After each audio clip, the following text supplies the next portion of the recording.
The first preview for Marvel Studios' Guardians of the Galaxy Volume 3 has finally rocked its way online, and audiences are more excited than ever to see this movie. With the trailer featuring outstanding visuals, funny moments, a touching story, and a killer track, it looks like this will be writer-director James Gunn's biggest film yet. After 2022's MCU blockbusters like Thor, Love and Thunder, and Black Panther: Wakanda Forever, anticipation is high for the third and final entry in the GOTG trilogy. So as the world waits in anticipation for it to fly into theaters, here's a breakdown of everything audiences should know before this upcoming superhero blockbuster. But first, make sure to subscribe to the channel for more similar content. Let's dive in. 1. A past version of Gamora is still alive, but not with the Guardians. Gamora was killed by Thanos in Avengers: Infinity War, but a variant of her from the year 2014 appeared in the present day to fight her adoptive father, alongside Earth's mightiest heroes in Endgame. Since this alternate Gamora never met Quill and the Guardians as her variant did, the film ends with her leaving Earth alone for parts unknown. The Guardians have spent some time looking for her, but it is now being confirmed that past Gamora has become the new leader of the Ravagers. It's unknown what Gamora's relationship with her variant's friends will be like in this film, but it certainly won't be like anything seen before. It will also be interesting to see how Quill deals with reuniting with the woman who both is and isn't the one he loves. 2. The High Evolutionary makes his first appearance. The High Evolutionary is the supervillain the Guardians will face next. This evil scientist is portrayed in this film by Chukwudi Iwuji, who had previously worked with Gunn by playing Clemson Mern in the HBO Max series Peacekeeper. But unlike the hero's past alien adversaries, the High Evolutionary has comic book roots linking him back to Earth. Born in England as Herbert Wyndham, this scientist developed an extreme obsession with evolution. He started taking creatures he considered inferior and using his technology to turn them into more advanced life forms. He is responsible for creating an entire race of human-animal hybrids known as the New Men, whom he rules over like an autocratic god on a copy of Earth known as Counter-Earth. The Guardians may have visited this planet in the trailer's opening scene, so the heroes may travel to Counter-Earth to free the New Men from their tyrannical creator. 3. Rocket's origins are revealed. The film's trailer gave audiences a brief glimpse of Rocket Raccoon in a cage at a young age, meaning MCU fans may finally see how he turned into the talking, gunslinging furball he is today.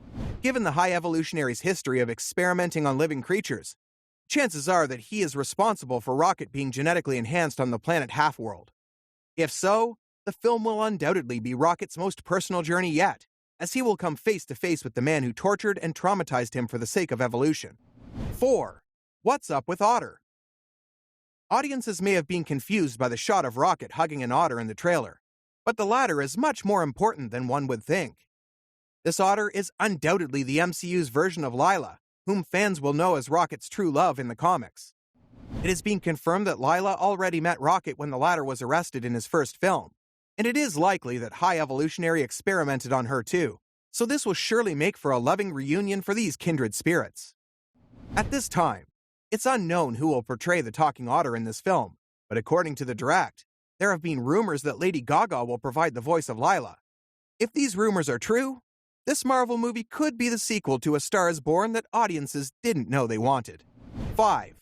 Adam Warlock finally arrives. As any comic book fan will argue, Adam Warlock is one of the most powerful and significant heroes in the Marvel Universe, having led the Avengers against Thanos and guarded the Infinity Stones to protect the universe. In the MCU, this immortal humanoid is created by the Sovereign Leader, Aisha, to destroy the Guardians in her quest for vengeance.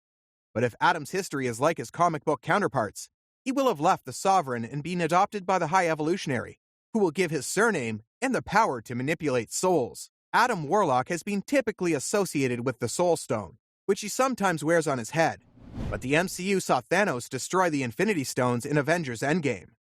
Nevertheless, much like with Vision, the filmmakers may take some creative liberties with Warlock's powers, as he is still seen with a crystal embedded in his forehead.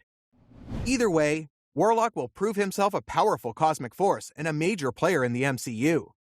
And if he is fighting on behalf of the High Revolutionary, he may be the greatest adversary the Guardians will ever face. Guardians of the Galaxy Volume 3 is currently set to release on May 5, 2023, both in the US and the UK. Other international markets will share the same date, while many others still don't have a definitive one.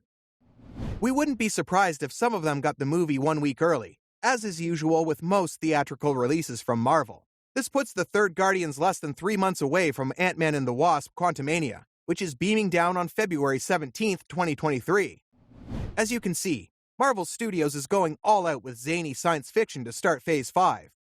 Maybe they're hoping to earn a spot on our best sci-fi movies list? That was all from us today, folks. For more similar content, make sure to subscribe to the channel. See you in the next one.